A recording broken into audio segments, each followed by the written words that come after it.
واللہ اخرجکم من بطون امہاتکم لا تعلمون شیئا، ہم نے تم کو تمہاری ماؤں کے پیٹوں سے نکالا، تم ایک چیز نہیں جانتے تھے۔ تقریر کرنے والے مقرر ہوتے ہیں، ارے حامیوں کو کیا پتا، غوث اعظم جب ماں کے پیٹ سے نکلے تو 15 پارے کا حافظ تھے، لیجئے جناب 15 پارے کا حافظ تھے۔ یہاں قرآن حکیم یہ بولتا ہے تم اپنی ماؤں کے پیٹوں سے نکلتے ہو، تمہیں ایک چیز کا علم نہیں ہوتا ہے، 15 پارے کا علم ہے۔ تو قرآن حکیم یہ بولتا ہے کہ کوئی بھی بات کہی جائے تو اسے مجھ پر پیش کرو، یہاں سے اوکے ہو جائے تو ایکسپٹ اٹ، اور ریجیکٹ ہو جائے تو ریجیکٹ اٹ۔ ہاں، مولوی کی ہر بات سن کر کے اسے وحی کی طرح تسلیم نہیں کیا جاتا جی، جب تک کسی کے بارے میں گواہی نہ آ جائے متعین طور پر یہ نہیں کہہ سکتے کہ یہ شہید ہے۔ اور اب تو گواہی کا سوال ہی پیدا نہیں ہوتا، اس لیے کہ نبی اس دنیا سے چلے گئے، کسی کے بارے میں یہ نہیں کہا جا سکتا، اس لیے کہ گواہی دینے والا ہی نہیں رہ گیا۔ نبی جب تک گواہی نہ دے کہ متعین طور پر یہ شخص شہید ہے، ہم نہیں کہہ سکتے۔ ایک مومن کا قتل اتنا بڑا گناہ ہے، اور جو لاکھوں مسلمانوں کا قاتل ہو، اس کا سبب بنا ہو، اس کو شہید کیسے کہا جا سکتا ہے؟ اسے تو قرآن کی زبان میں جہنمی کہا جائے۔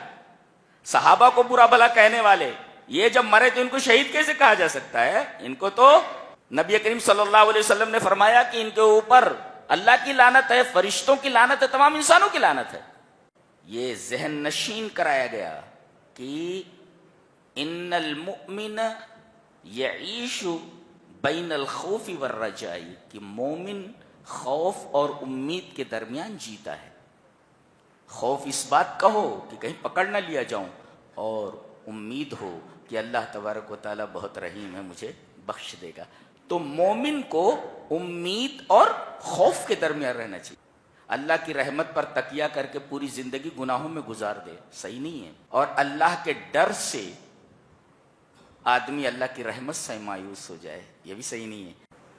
آخرت فراموشی کے بعد اگر یہ تینوں چیزیں اس کی زندگی کے محور بن جائیں تو اس کا انجام بہت ہی وخیم اور بہت ہی برا ہے۔ خالی کھانا زندگی کا مقصد، وَيَتَمَتَّعُ، اور انجوائے کرنا یہ زندگی کا مقصد ہو، اور فیوچر کے لیے لمبے لمبے پلان بنانا، اگر یہ تینوں چیزیں زندگی کا مقصد بن جائیں، اللہ فرماتا فَسَوْفَ يَعْلَمُونَ، انہیں خبردار ہو جانا چاہیے ان کے ساتھ کیا معاملہ کیا جانے والا ہے۔ اعوذ باللہ من الشیطان الرجیم، بسم اللہ الرحمن الرحیم۔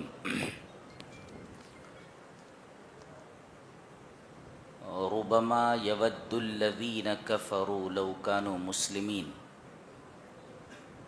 ذرهم يأكلوا ويتمتعوا ويلههم الأمل فسوف يعلمون۔ 14ویں پارے کا تفسیری خلاصہ پیش کیا جا رہا ہے۔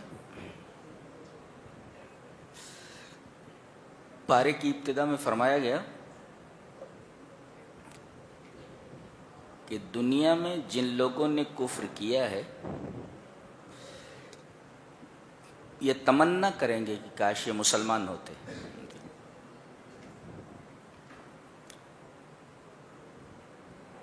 یہ کب تمنا کریں گے کہ کاش وہ مسلمان ہوتے؟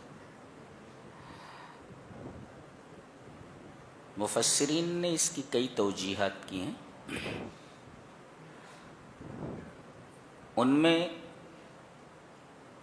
ارجح الاقوال یعنی سب سے راجح قول یہ ہے کہ کافر یہ تمنا اس وقت کریں گے جب گنہگار مومنین کو جو اپنے گناہوں کی وجہ سے جہنم میں چلے گئے تھے لیکن ان کے پاس توحید تھی، ان کو جب جہنم سے نکال کر جنت میں داخل کیا جائے گا اس وقت یہ تمنا کریں گے کہ جہنم میں تو آ ہی گئے ہیں، اگر توحید لے کر آئے ہوتے تو اگرچہ بہت سارے گناہ سرزد ہو گئے ہیں لیکن کبھی تو جہنم سے نکال دیے جاتے۔ تو یہ اس وقت تمنا کریں گے۔ اس سے ایک بات اور معلوم ہوئی کہ ایمان لانے کے بعد اور توحید کی دولت مل جانے کے بعد آدمی گناہوں میں ملوث رہے یا اس سے بعض گناہ ایسے صادر ہو جائیں کہ جن گناہوں کی وجہ سے جنت میں اس کا دخول اولی نہ ہو سکے، بلکہ پہلے جہنم میں ڈالا جائے، پھر ایک مدت کے بعد اس کو نکال کر جنت میں ڈالا جائے توحید کی وجہ سے، اس وقت یہ تمنا کریں گے۔ اس کے بعد ایک بات بتائی جا رہی ہے کہ اگر یہ تین چیزیں آدمی کی زندگی کا محور بن جائیں تو اس کا انجام بہت ہی خراب ہوتا ہے۔ وہ تین چیزیں کیا ہیں؟ عقل، کھانا، یہ زندگی کا مقصد ہو جائے ایک، وَيَتَمَتَّعُ، تمتع، ٹو انجوائے، تو یہ یاکل ٹو ایٹ، تمتع ٹو انجوائے، وَيُلْهِهِمُ الْأَمَلُ، اور مستقبل میں لمبی چوڑی آرزویں کرنا۔ خالی کھانا زندگی کا مقصد، وَيَتَمَتَّعُ، اور انجوائے کرنا یہ زندگی کا مقصد ہو، اور فیوچر کے لیے لمبے لمبے پلان بنانا، اگر یہ تینوں چیزیں زندگی کا مقصد بن جائیں، اللہ فرماتا فَسَوْفَ يَعْلَمُونَ، انہیں خبردار ہو جانا چاہیے ان کے ساتھ کیا معاملہ کیا جانے والا ہے۔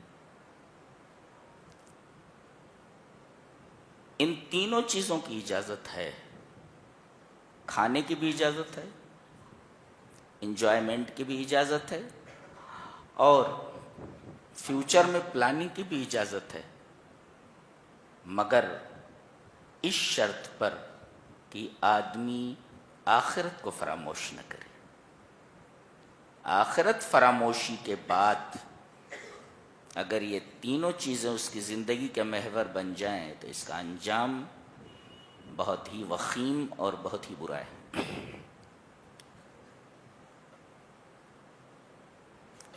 اس کے بعد قرآن حکیم کے بارے میں فرمایا گیا کہ ہم نے اس کتاب کو نازل کیا ہے اور ہم ہی اس کی حفاظت کرنے والے ہیں۔ یہ واحد کتاب ہے دنیا کی کہ اس کے اندر باطل نہ آگے سے اب تک آ سکا ہے، نہ پیچھے سے، نہ دائیں سے، نہ بائیں سے۔ علی وجہ القطع، جزمن یہ کہا جا سکتا ہے کہ اس کتاب کے اندر کوئی بھی تغیر، کوئی بھی تبدیلی، کوئی بھی تحریف نہیں ہوئی ہے۔ جیسی یہ نبی پر اتری تھی ویسی ہی آج ہمارے ہاتھوں میں ہے۔ اتنی مستند کتاب ہے یہ۔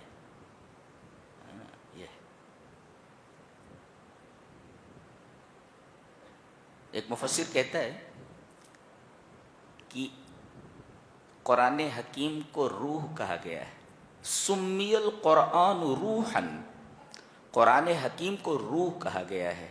کیوں؟ اس لیے کہ غذا کی دو قسمیں ہوتی ہیں، ایک غذاء للجسم کہ آدمی بھوکا ہوتا ہے تو جسم غذا مانگتا ہے، ایسے ہی قرآن حکیم روح کی غذا ہے۔ روح بھوکی ہوتی ہے تو اسے قرآن چاہیے۔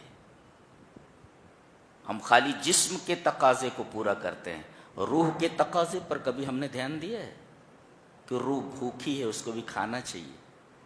تو روح کی غذا کیا ہے؟ قرآن۔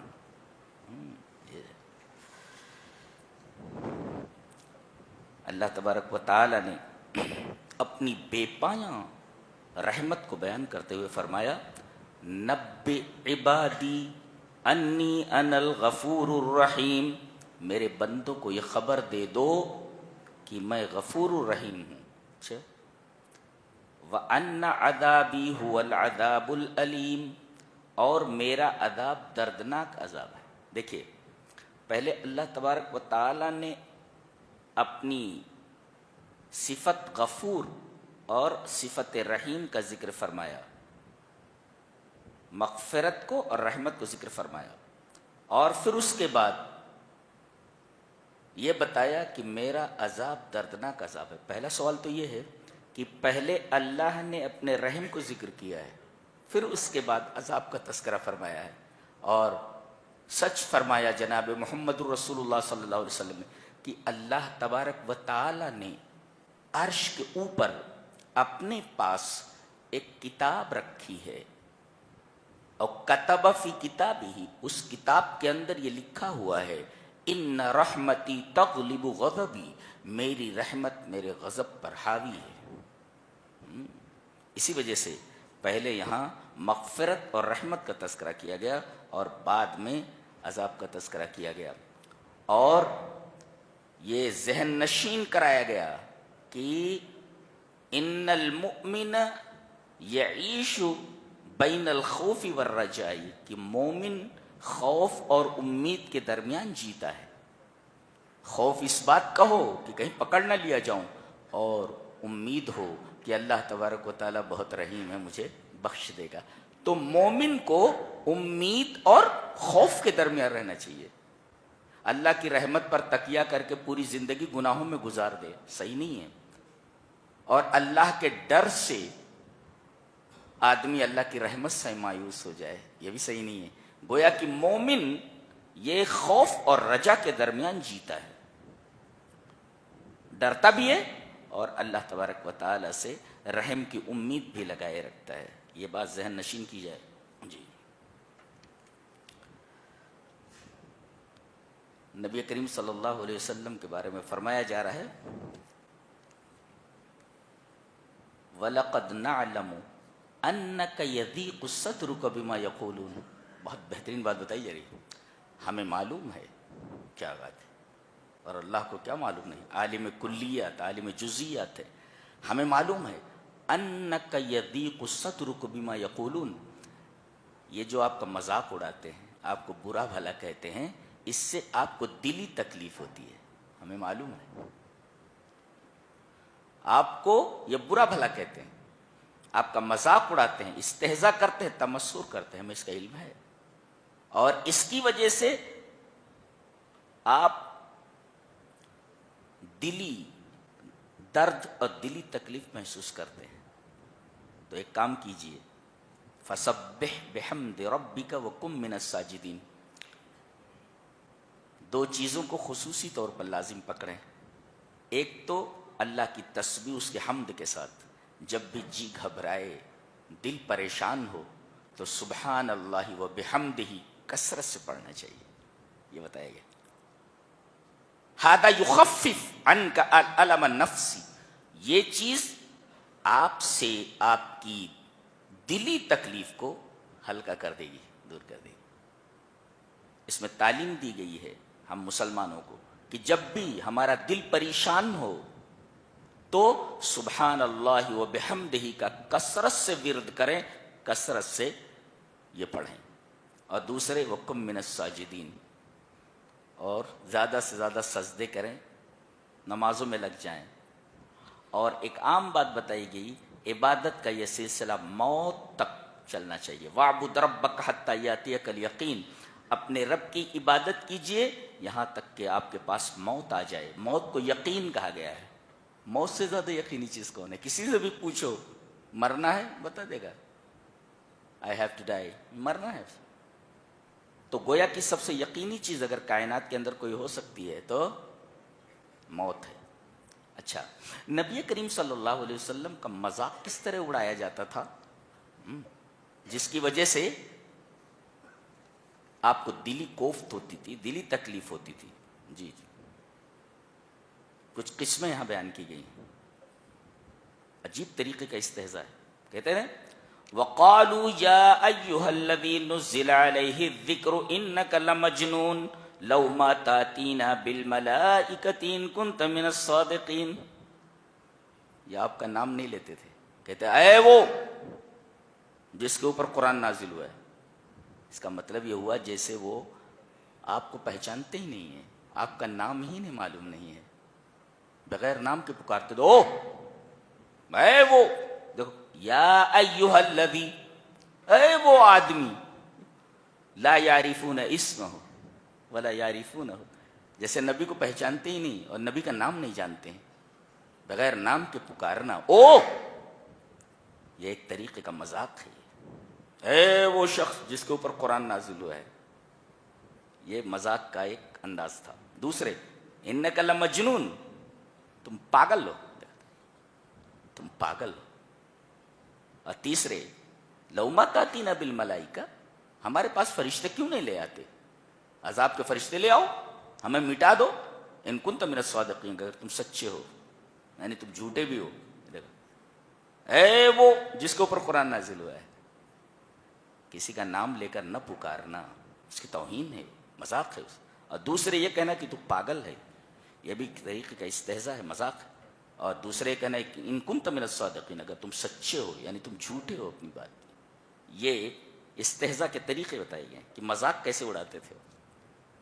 ایک نبی کو کتنی تکلیف ہوتی ہوگی، اندازہ لگائیے۔ آج بھی گالیاں بکتے ہیں نبی کریم صلی اللہ علیہ وسلم کو، جی برداشت نہیں ہوتا۔ جی ایسی ایسی باتیں نبی کریم صلی اللہ علیہ وسلم کے تعلق سے کہتے ہیں۔ آگے سورہ نحل ہے۔ نحل کا مطلب ہوتا ہے ہنی بی، شہد کی مکھی۔ اس کے نام سے یہ سورہ کریمہ موسوم کی گئی ہے۔ اس میں اللہ تبارک و تعالی نے ایک طرف سے یکے بعد دیگرے اپنی بہت ساری نعمتوں کا تذکرہ فرمایا۔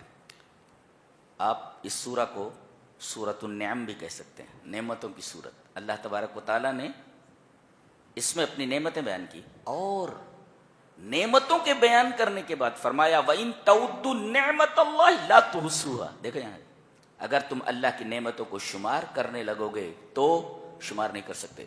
ایک سانس دیکھ لو، سانس ایک ہی چیز ہے، برابر ہے، نعمت ہے یہ، لیکن ایک نعمت میں دو نعمتیں۔ سانس جاتی ہے، ہوا اندر جاتی ہے اور ہوا باہر آتی ہے، ہوا وہی ہے۔ اگر نہ اندر جائے آدمی مر جائے گا، اور اندر جا کر کے وہیں رک جائے تبھی مر جائے گا۔ تو گویا کہ ہوا کا جسم کے اندر آنا اور جسم سے باہر نکلنا، ہوا ایک ہے، نعمت ایک ہے، مگر نعمتیں دو ہو گئی ہیں، دو فائدے اس کے۔ یہ اللہ کی کتنی بڑی نعمت ہے۔ جو لوگ آئی سی یو کے اندر رہتے ہیں ان کو دیکھ لو کہ اس آکسیجن کی، اس ہوا کی کتنی قدر و قیمت ہے، اور یہ اللہ کی کتنی بڑی نعمت ہے جو آپ کو فری میں دی گئی ہے۔ تو پھر اللہ کی کن کن نعمتوں کو جھٹلاؤ گے؟ وَإِن تَعُدُّوا نِعْمَتَ اللَّهِ لَا تُحْصُوهَا۔ اور یہ نعمتیں کیوں عطا کی گئی ہیں؟ اس لیے کہ وہ غفور الرحیم ہے۔ ان اللہ لغفور الرحیم، اللہ غفور الرحیم ہے۔ آگے فرمایا گیا پھر بھی نعمتیں میں دوں، تو قاعدہ تو یہ ہے جس کا کھاؤ اسی کا گاؤ۔ یہاں تمہارا معاملہ الٹا ہے، نعمتیں تو ہم تمہیں عطا کریں اور تمہارا حال کیا ہے بتائیے۔ والذین یدعون من دون اللہ لا یخلقون شیئا وہم یخلقون وہم یخلقون۔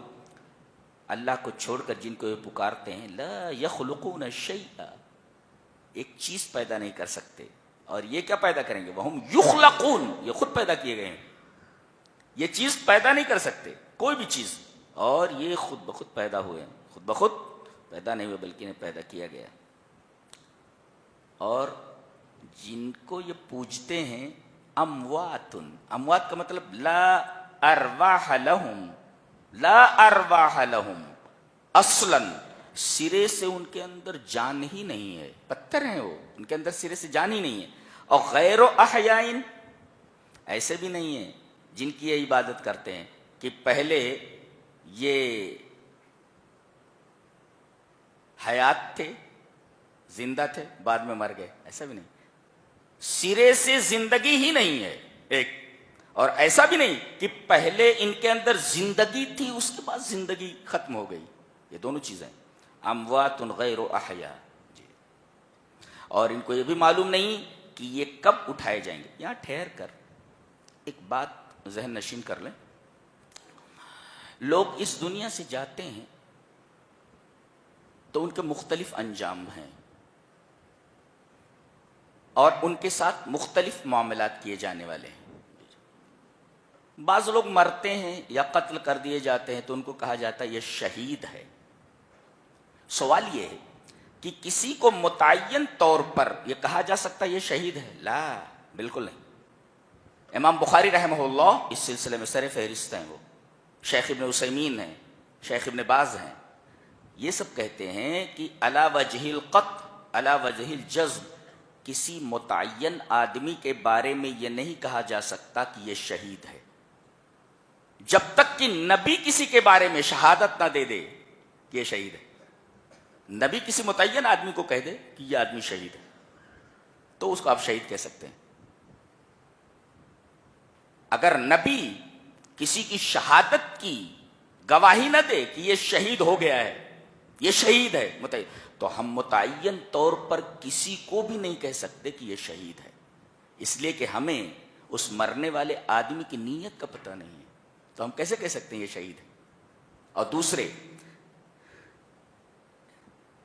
ایک قاعدہ یاد رکھیں، وان ابن عباس رضی اللہ تعالی عنہما قال قال رسول اللہ صلی اللہ علیہ وسلم من سب اصحابی فعلیہ لعنت اللہ والملائکۃ والناس اجمعین۔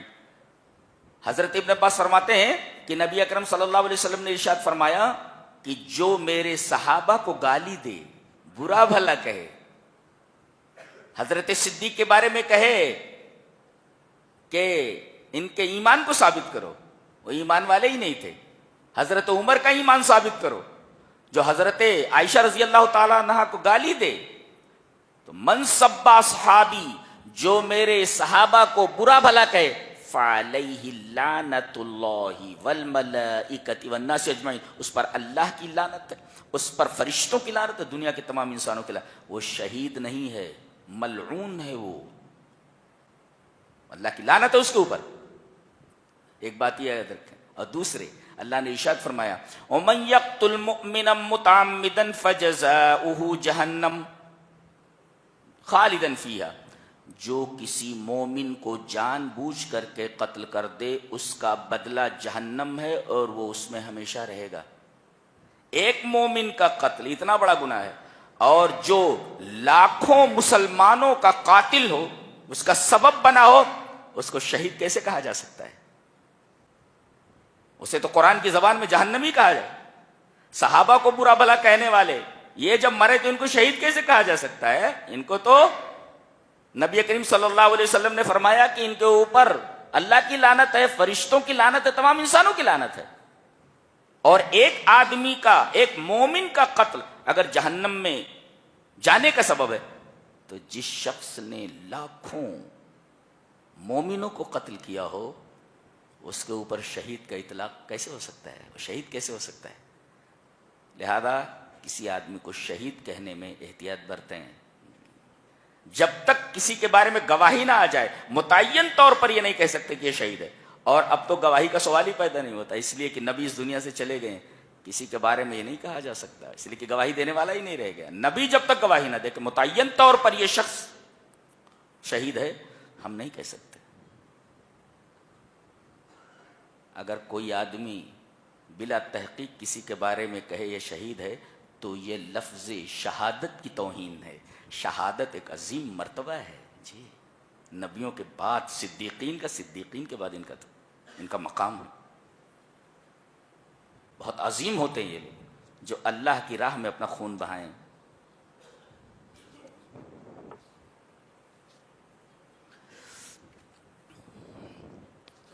آگے ایک بڑی خوبصورت بات کہی جا رہی ہے کہ اللہ تعالی نے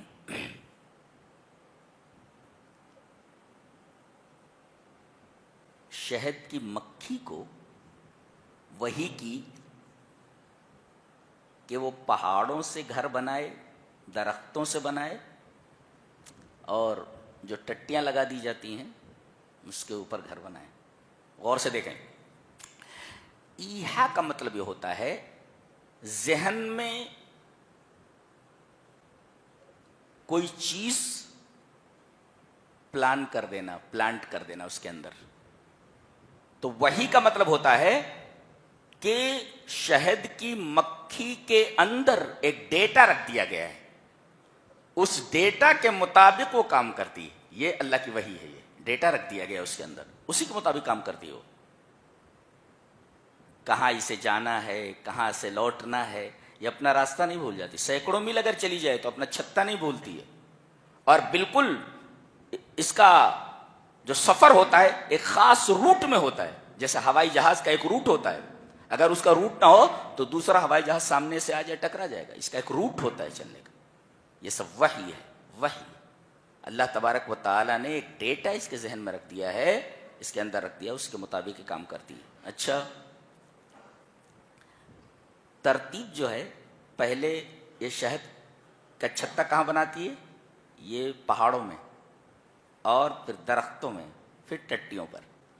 ایک صاحب نے لکھا ہے کہ رتبہ اللہ بحسب اکثریتها فاکثر بیوت النحل فی الجبال ثم فی الشجر ثم فیما یبنیہ بنو آدم لہ.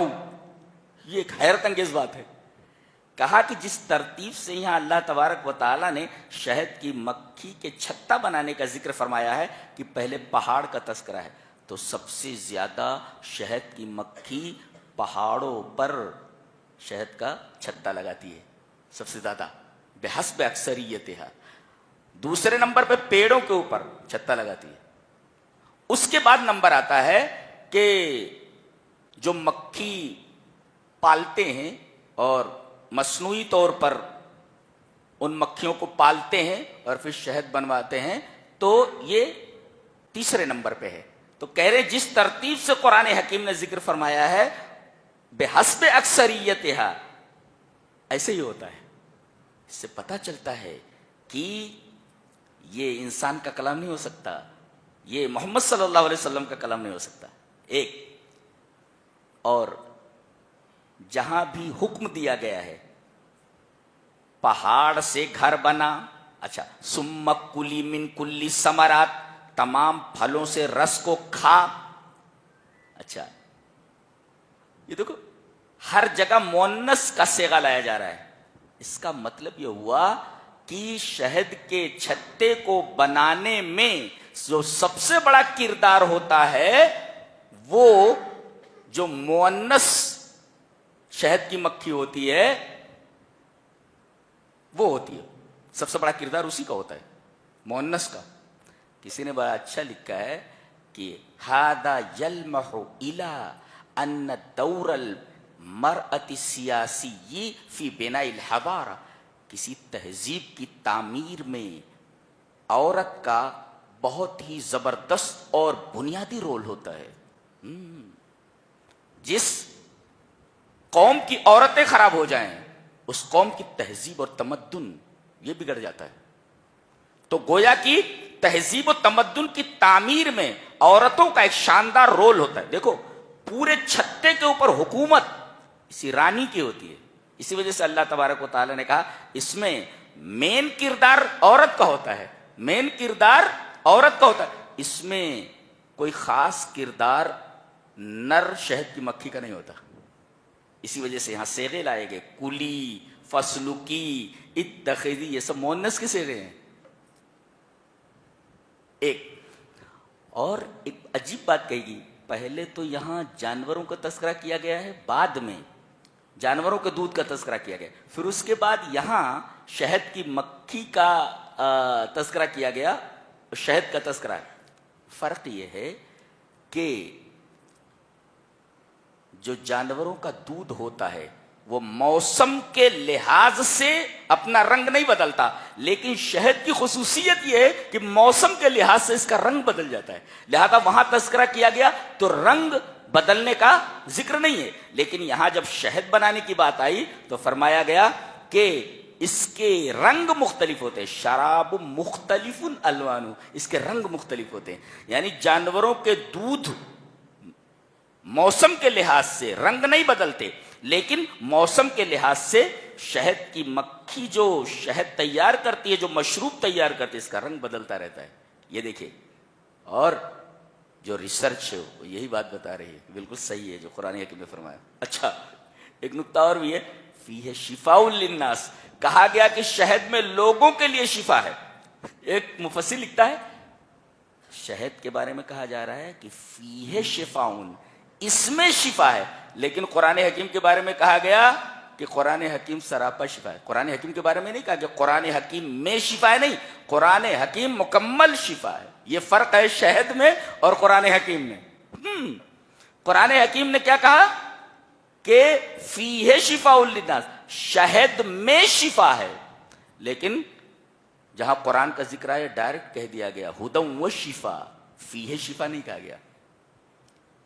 پتہ یہ چلا کہ شہد یہ جسمانی امراض کے لیے شفا ہے، لیکن قرآن حکیم یہ امراض روحانی اور امراض جسمانی دونوں کے لیے شفا ہے. اور یہ شہد سے زیادہ مفید ہے، اس لیے کہ شہد صرف امراض جسمانیہ کا علاج کرتا ہے، لیکن قرآن حکیم امراض جسمانیہ کے ساتھ ساتھ امراض روحانیہ کا علاج کرتا ہے. اسی وجہ سے شہد کے بارے میں فیہ شفاؤن، لیکن قرآن کے بارے میں کہا گیا ہدی و شفاؤن، اس میں شفا ایسا نہیں کہا گیا. یہ نقطہ بیان کیا ہے.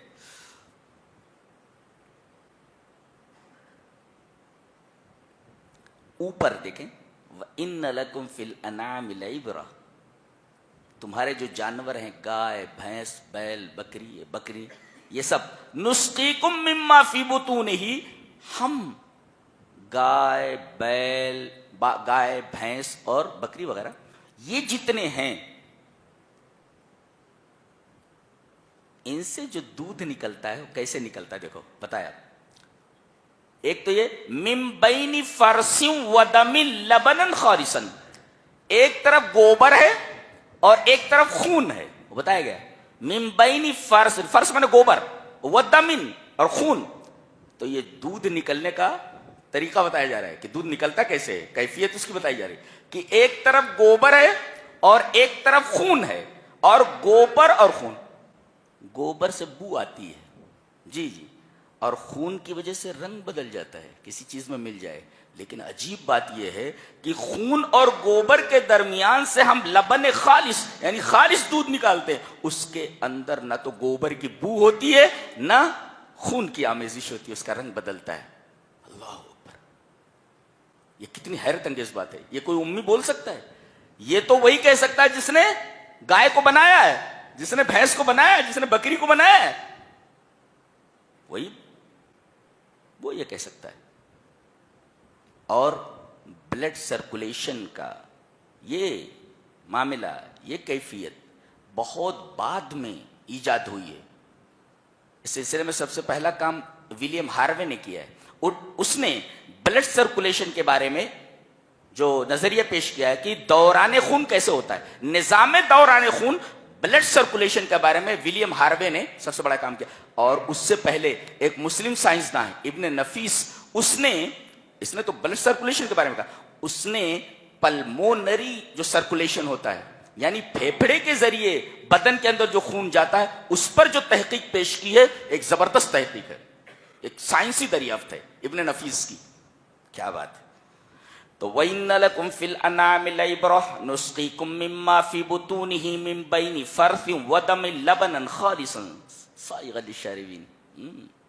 اس طریقے سے ہم تمہیں دودھ عطا کرتے ہیں.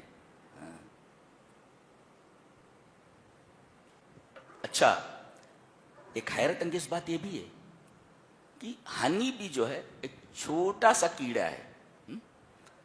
اللہ نے اس کے لیے کہا اس کے پیٹوں سے ہم نکالتے ہیں. پیٹ نہیں، سنگولر استعمال نہیں کیا گیا، بطن کی جگہ جمع استعمال کیا گیا، بطون. آج یہ تحقیق بتا رہی ہے کہ شہد کی مکھی کے اندر 3 پیٹ ہوتے ہیں. جب وہ رس کو چوستی ہے تو پہلے پیٹ میں آتا ہے، پھر اس کے بعد اس پیٹ سے دوسرے پیٹ میں جاتا ہے، پھر اس کے بعد تیسرے پیٹ میں جاتا ہے، پھر اس کے بعد وہ اگلتی ہے اور شہد کے چھتے میں ڈال دیتی ہے. یہ کون بتا سکتا ہے؟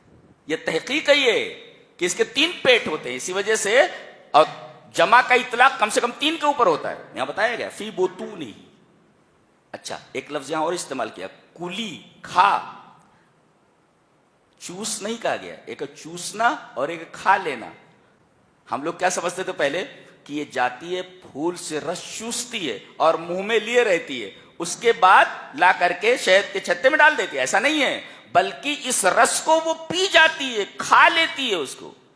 اور کھانے کے بعد اس کو پھر باہر نکالتی ہے. یعنی اندر ایک کیمیاوی تعامل ہوتا ہے جی, ایک کیمیکل ایکشن ہوتا ہے اندر جی, اور اس کیمیاوی تعامل کی وجہ سے شہد بنتا ہے. چوس کر کے آئی ویسے ہی نہیں ڈال دیتی, بلکہ پہلے پیٹ سے دوسرے پیٹ, دوسرے پیٹ سے تیسرے پیٹ, یہ کیمیاوی تعامل جب ہوتا ہے تب شہد تیار ہوتا ہے. اس کے بعد وہ شہد کے چھتے میں ڈالتی ہے. یہ ہے شہد بننے کا نظام, اور اللہ نے فرمایا اس کے اندر لوگوں کے لیے شفا ہے. وَأَوْحَى رَبُّكَ إِلَى النَّحْلِ أَنِ اتَّخِذِي مِنَ الْجِبَالِ بُيُوتًا وَمِنَ الشَّجَرِ وَمِمَّا يَعْرِشُونَ ثُمَّ كُلِي مِنْ كُلِّ الثَّمَرَاتِ فَاسْلُكِي سُبُلَ رَبِّكِ ذُلُلًا يَخْرُجُ مِنْ بُطُونِهَا شَرَابٌ مُخْتَلِفٌ أَلْوَانُهُ فِيهِ شِفَاءٌ لِلنَّاسِ. یہ کون سمجھتا ہے؟ بتایا گیا إِنَّ فِي ذَلِكَ لَآيَةً لِقَوْمٍ يَتَفَكَّرُونَ. یہ ان لوگوں کے لیے نشانی ہے جو غور و فکر کرتے ہیں. غور و فکر کرنے والوں نے ہمیں بتا دیا ہے کہ کیا چیز. تو اوپر جانوروں کا تذکرہ ہے جو دودھ دیتے ہیں, اور اس کے بعد تذکرہ ہے شہد کی مکھی کا, اور دونوں انتہائی مفید چیزیں ہیں, دودھ اور شہد. یہ اللہ تبارک و تعالیٰ نے اپنی حکمتیں بتائی ہیں جی, اپنی قوت بتائی, اپنی عظمت بتائی ہے. اور چونکہ اس سورہ کے اندر اللہ تبارک و تعالیٰ نے اپنی نعمتوں کا تذکرہ فرمایا ہے, تو تمام نعمتوں کے بیان کرنے کے ساتھ ساتھ یہ بھی بڑی نعمتیں تھیں, دودھ اور شہد, لہذا اللہ تبارک و تعالیٰ نے ان بڑی نعمتوں کا بھی ذکر فرما دیا اور بننے کی کیفیت بھی بتا دی, جس سے پتہ چلتا ہے کہ اللہ تبارک و تعالیٰ کتنا عظیم ہے اور کس قدر باعظمت ہے. ایک آیت کریمہ دیکھیے توحید پر ہے, واللہ اخرجکم من بطون امہاتکم لا تعلمون شیئا. ہم نے تم کو تمہاری ماؤں کے پیٹوں سے نکالا, تم ایک چیز نہیں جانتے تھے. تقریر کرنے والے مقرر ہوتے ہیں, ارے حابیوں کو کیا پتا, غوث اعظم جب ماں کے پیٹ سے نکلے تو 15 پارے کا حافظ تھے. لیجئے جناب 15 پارے کا حافظ تھے. یہاں قرآن حکیم یہ بولتا ہے تم اپنی ماؤں کے پیٹوں سے نکلتے ہو, تمہیں ایک چیز کا علم نہیں ہوتا, 15 پارے کا علم. تو قرآن حکیم یہ بولتا ہے کہ کوئی بھی بات کہی جائے تو اسے مجھ پر پیش کرو, یہاں سے اوکے ہو جائے تو ایکسپٹ اٹ, اور ریجیکٹ ہو جائے تو ریجیکٹ اٹ. ہاں, مولوی کی ہر بات سن کر کے اسے وحی کی طرح تسلیم نہیں کیا جاتا جی. اس کے بعد ایک بڑی پیاری آیت ہے, گوئی شریعت پوری کی پوری اس کے اندر آ گئی ہے. متوجہ ہو جائیے, ہم اس پر بحث کرنا چاہیں گے. ان اللہ یأمر بالعدل والاحسان وایتاء ذی القربى وینہی عن الفحشاء والمنکر والبغی یعظکم لعلکم تذکرون. اگر اس آیت کو آپ اپنی زندگی میں لے آئیں تو آپ کی پوری زندگی روشن ہو جائے. چلیے ہم بحث کرتے ہیں اس کے اوپر. بے شک اللہ حکم دیتا ہے تم کو عدل کا. عدل پر بحث کرتے ہیں. عدل کرنا ہے. عدل کی 3 قسمیں ہوتی ہیں. ایک عدل فی حقوق اللہ, اللہ تبارک و تعالی کے حق میں عدل کرنا جی. نبی کریم صلی اللہ علیہ وسلم نے فرمایا, جانتے ہو کہ اللہ کا سب سے بڑا حق اپنے بندوں کے اوپر کیا ہے؟ آپ نے جواب دیا کہ وہ صرف اللہ کی عبادت کریں, اللہ کے ساتھ کسی کو شریک نہ کریں. یہ اللہ کا حق ہے, یہ عدل ہے. اللہ کے حقوق میں عدل کرنا, اور اللہ کے تمام حقوق میں سب سے بڑا حق یہ ہے اس میں عدل کیا جائے کہ اس کے ساتھ کسی کو شریک نہ کیا جائے اور صرف اس کی عبادت کی جائے. عدل فی حقوق اللہ. اور ایک ہے عدل فی حقوق العباد, حقوق العباد میں عدل کرنا. اس میں تمام بندوں کے حقوق آ گئے. پڑوسی کا حق, ماں باپ کا حق, بہنوں کا حق, بھائی کا حق, رشتہ داروں کا حق, سارے حقوق سمٹ کر آ گئے. کس میں؟ عدل فی حقوق الناس, لوگوں کے حقوق کے اندر عدل کرنا ایک ہے. اور لوگوں کے حقوق میں عدل کرنے کا مطلب کیا ہے؟ اصولی طور پر ایتاؤ کل ذی حق حقہ، ہر حقدار کو اس کا حق دے دینا، یہ ہے عدل فی حقوق العباد۔ اللہ کے بندوں کے حق میں عدل کرنے کا مطلب ایتاؤ کل ذی حق حقہ، ہر حقدار کو اس کا حق دے دینا۔ آج کتنے لوگ ہیں کہ باپ کے مرنے کے بعد بہنوں کو وراثت نہیں دیتے ہیں، بھائی اس کے اوپر سانپ کی طرح بیٹھ جاتے ہیں۔ تو یہ ہے العدل فی حقوق العباد۔ اچھا، ایک ہے العدل فی حقوق النفس، آدمی خود اپنی ذات کے حقوق کو پورا کرے۔ ذات کے حقوق کو پورا کرنے کا مطلب کیا؟ نفس کے حقوق کو پورا کرنا بنیاد ہے۔ اللہ نے فرمایا وَنَهَا النَّفْسَ عَنِ الْهَوَىٰ، خواہش نفس کے اندر اپنے نفس کو الجھنے نہ دے، اپنے نفس کو بے لگام نہ چھوڑے۔ وَنَهَا النَّفْسَ عَنِ الْهَوَىٰ، روک دے خواہش سے نفس کو۔ نفس کو خواہش سے روک دینا یہ نفس کے ساتھ عدل ہے، بے لگام نہ چھوڑ دے۔ آج کہتے ہیں کہ تیرا دل جو کہتا وہی کر، لا، شریعت جو کہتی وہ کر، اللہ اور اس کا رسول جو کہتا ہے وہ کر۔ تو ایک ہے عدل فی حقوق اللہ، ایک عدل فی حقوق العباد، اور ایک عدل فی حقوق النفس۔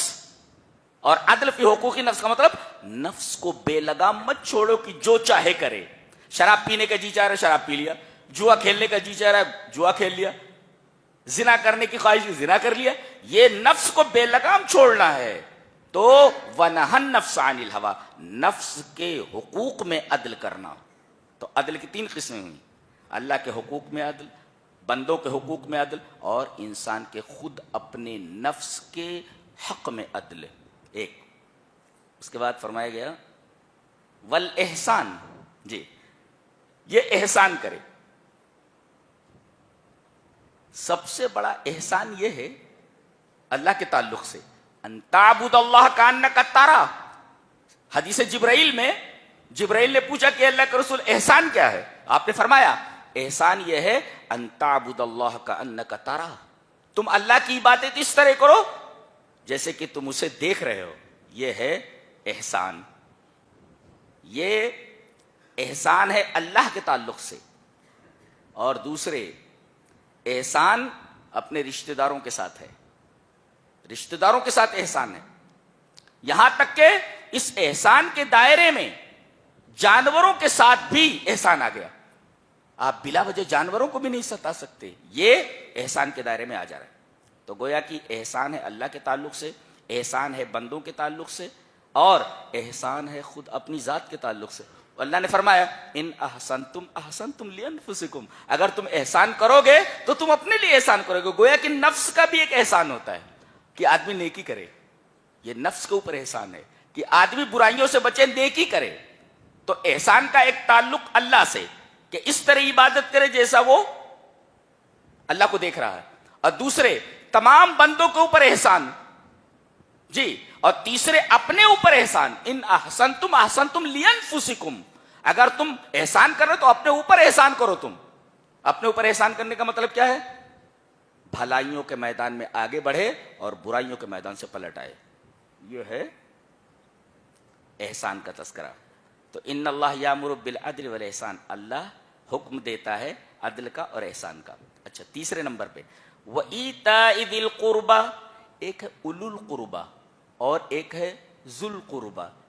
یہاں اولی القربہ نہیں کہا گیا، اولی القربہ کا مطلب یہ ہوتا ہے خونی رشتے، نسب کے رشتے، جیسے ماں ہے، بہن ہے، بھائی ہے، یہ سب خونی رشتے ہیں۔ تو یہاں اولو القربہ نہیں کہا گیا، اولو القربہ ان رشتے داروں کو، ان متعلقین کو کہا جاتا ہے جو نسب سے قریب ہوں۔ یہاں ذو القربہ کہہ کر کے بات بتائی جا رہی ہے کہ یہ عام ہے، یہاں تک کہ اپنے پڑوسی کے ساتھ، جی اپنے پڑوسی کے ساتھ حسن سلوک کریں۔ آپ نسب سے اور خون سے جو تعلق ہے تمہارا، ان کے ساتھ تو احسان کرنا ہی ہے۔ اللہ تبارک و تعالیٰ نے اس سے آگے کی چیز بتائی، ان کے ساتھ تو احسان کرنا ہی ہے.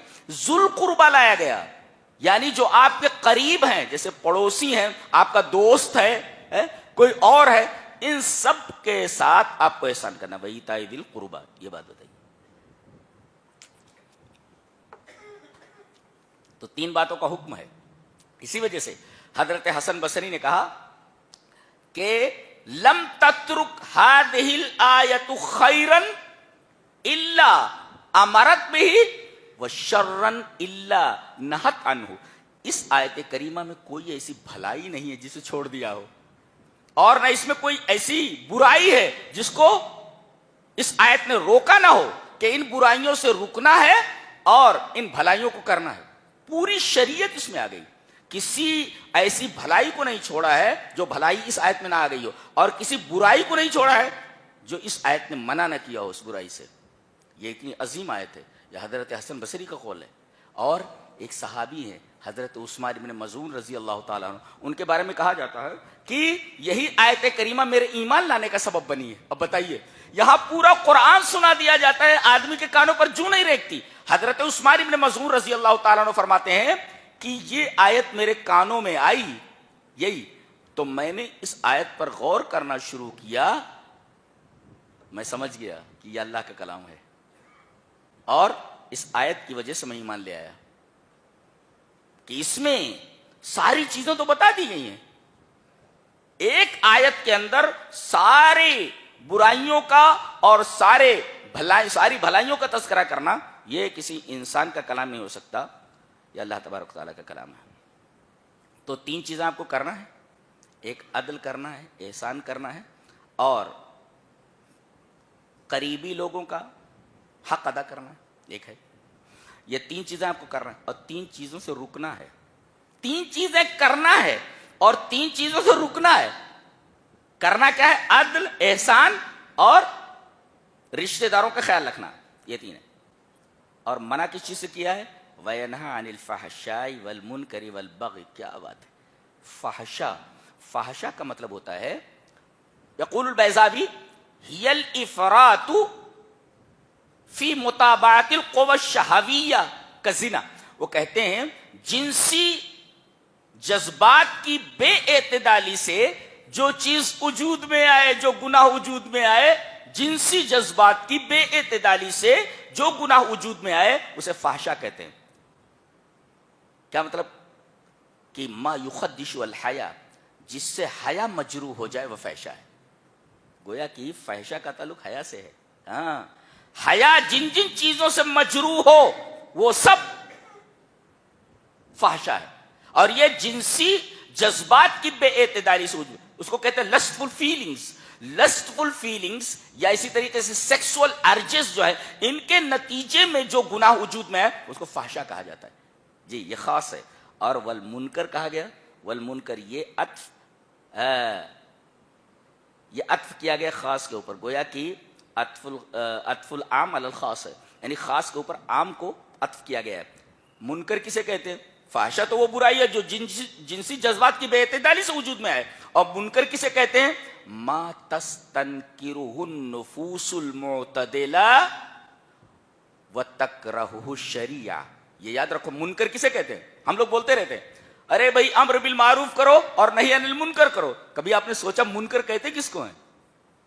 ما معنی المنکر؟ منکر کا معنی کیا ہے؟ منکر کا معنی بتایا گیا جس کو فطرت سلیمہ برا سمجھے. آدمی کی جو فطرت ہے, فطرت سلیمہ, وہ اگر کہے کہ یہ بری ہے تو بری, اور ساتھ ساتھ شریعت بھی اس کو ناپسند کرتی ہو. یعنی فطرت سلیمہ جس کو ناپسند کرتی ہو, ساتھ ساتھ شریعت بھی اس کو ناپسند کرتی ہو, اس کو کہتے ہیں منکر. تو منکر میں ساری چیزیں آ گئی. فحشا خاص ہے اور منکر عام ہے, گویا کہ عام کا عطف خاص کے اوپر ہے. جی تو آپ کو ایسا کوئی عمل نہیں کرنا ہے جس سے حیا مجروح ہوتی ہو ایک, اور جنسی جذبات کی بے اعتدالی سے جو گناہ وجود میں ہے اس سے بچنا ہے آپ کو. اور منکر جس کو فطرت سلیمہ ناپسند کرتی ہو اور شریعت جس چیز کو ناپسند کرتی ہو اس سے دور ہو جاؤ. تو فحشا سے آپ کو رکنا, منکر سے رکنا ہے, سب تو آ گیا. والبغی, یہ آخری چیز بچی سے رکنا ہے. بغی کا مطلب ہوتا ہے التطاول علی الناس، لوگوں پر زیادتی کرنا، ظلم کرنا، کسی کا مال لے لینا، کسی کو بیجا مار دینا، یہ ساری چیزیں بغی کے دائرے میں آتی ہیں. تو دیکھو فحشا سے رکنا ہے، منکر سے رکنا ہے، تطاول علی الناس لوگوں پر ظلم کرنے سے رکنا ہے. تو 3 چیزوں سے رکنا ہے اور 3 چیزوں کو پکڑنا ہے، 3 چیزوں کا آپ کو دھیان رکھنا ہے اور اس پر عمل کرنا ہے. تو 3 چیزوں کا حکم ہے اور 3 چیزوں سے ممانعت ہے. تو یہ نگاہ میں رکھیں. ایک چیز اور بتائی گئی. اس کے بعد اللہ تبارک و تعالیٰ نے ارشاد فرمایا کہ آدمی جب دعوت دے، ہر ایک آدمی کا یہ دعوت دینی ہے تو کیسے دعوت دے بتایا گیا، اسٹیپ سے بتایا گیا. ادعو الی سبیل ربک بالحکمہ. غور سے اس کو سمجھنا بہت ضروری ہے. آج کل جو لوگ دعوت کا کام کر رہے ہیں، کسی کو سمجھا رہے ہیں، کسی کو شریعت کی طرف بلا رہے ہیں، تو طریقہ کیا اختیار کیا جائے بتایا گیا. ادعو الی سبیل ربک بالحکمہ. اپنے رب کی طرف آپ حکمت سے بلا. حکمت کسے کہتے ہیں؟ علامہ ابن قیم نے مدارج السالکین کے اندر لکھا ہے فعل ما ينبغي علی الوجہ الذی ينبغي فی الوقت الذی ينبغي. اس کو کہتے ہیں حکمت. یعنی مناسب کام مناسب طریقے پر مناسب وقت میں کرنا، اس کو کہتے ہیں حکمت. کتنی بڑی بات کہی ہے. فعل ما ينبغي علی الوجہ الذی ينبغي فی الوقت الذی ينبغي. مناسب کام مناسب طریقے پر مناسب وقت میں کرنا، یہ حکمت ہے. اب کوئی آدمی لوٹا لیے باتھ روم کے لیے جا رہا ہے، اب آپ اسے روکیں، بھائی کھڑا ہو جا، بھائی کیا کرنا ہے، باتھ روم جا رہا ہوں. نہیں مجھے کچھ شریعت کی باتیں بتانی ہے. غلط ہے یہ صرف وقت صحیح نہیں ہے، وقت مناسب نہیں ہے. تو 3 چیزوں کا دھیان رکھنا ضروری ہے. حکمت کے دائرے میں 3 چیزیں کیا؟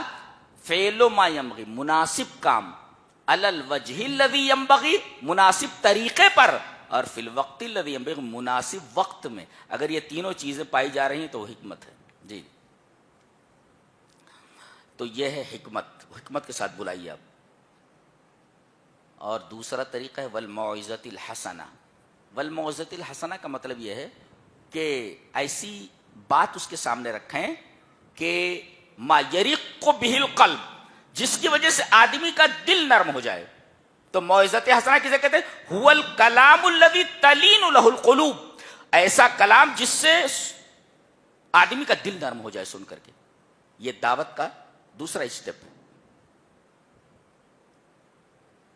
غصے میں یا جذبات میں آ کر کے غیر مناسب طریقے پر اس سے گفتگو کرنا، یہ موعظۃ حسنہ کے خلاف ہے. تو ایک تو حکمت اور دوسرے موعظۃ حسنہ. موعظۃ حسنہ کا مطلب کیا؟ ایسی بات اس کے سامنے رکھنا، هو الکلام الذی تلین له القلوب، بات ایسی رکھنا جس سے اس کا دل نرم ہو جائے. یہ ہے موعظۃ حسنہ. اور تیسرے، اگر ضرورت پڑ جائے تو وجادلہم باللتی ہی احسن، مناظرہ کرو، بحث کرو. یہ جادلہم باللتی احسن، یہ مجادلہ کیا ہوتا ہے؟ مجادلے کا مطلب ہوتا ہے الدلیل بالدلیل، الدلیل بالدلیل غیر فظ ولا غلیظ. یہ طریقہ ہے کہ دلیل کا جواب دلیل